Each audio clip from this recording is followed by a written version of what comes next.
আসসালামু আলাইকুম। যারা যারা আমাদের ভিডিওটি দেখতেছেন সবার প্রতি আমার সালাম।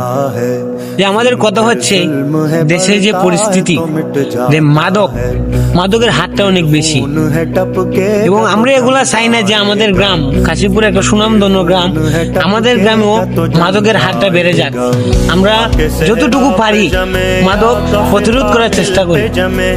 আমরা বসে থাকলে চলবে না, আমাদের এটা প্রতিরোধ করার চেষ্টা করতে হবে। কিভাবে মাদক প্রতিরোধ করা যায় এবং গ্রামকে কিভাবে সুন্দর করা যায়, মাদক মুক্ত এলাকা কিভাবে করা যায়, সেটা নিয়ে আমাদের ভাবতে হবে। আমাদের 18 বছর বয়স মানে বসে থাকার বয়স না, সেটা নিয়ে প্রতিবাদ করার বয়স।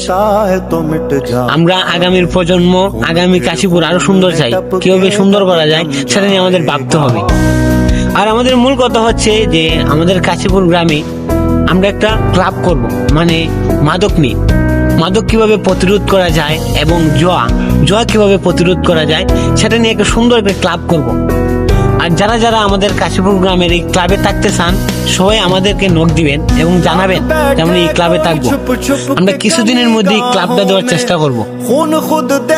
যে যে দেশের যে পরিস্থিতি আর আমাদের কাশীপুর গ্রাম এবং আমাদের কাশীপুর গ্রামের কথা বলি, যেটা একটা আর্থিক একটা অবস্থা, মানে আমরা তেমন বড় লোক না যে সবাই বলে, সেটা আমাদের এলাকায় কিছু হতদরিদ্র মানুষ আছে।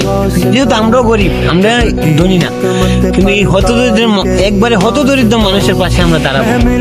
সেটা নিয়ে আমাদের চেষ্টা থাকবে কিভাবে দাঁড়ানো যায়, যে সেই ফান্ড থেকে আমরা কিছু টাকা আমরা এটার মধ্যে জোগানোর পরে সেই টাকাগুলা হতদরিদ্র মানুষের কাছে এটা বিতরণ করবো।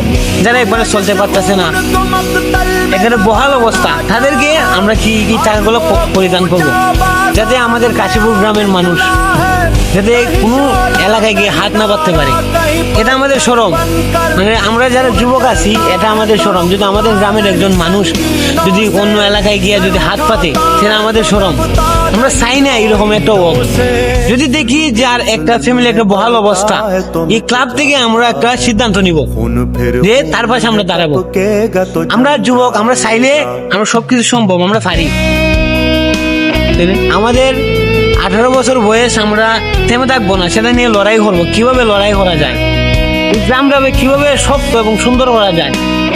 আর সেই মুহূর্তে আমরা যদি আমাদের গ্রামের মুরব্বী আছে, তাদের একটা পরামর্শ নিব যে কিভাবে আমাদের পাশে থাকেন। আমরা পারতেছি না, কিন্তু আপনারা আমাদের পাশে থাকেন, আমাদের সাহস দেন, যে আপনাদের সাহস পেয়ে আমরা আরো আগে যেতে চাই আমাদের এলাকাটি নিয়ে। আমাদের একটা গ্রাম হাওর অঞ্চল গ্রাম, আমরা কৃষকের সন্তান, কিন্তু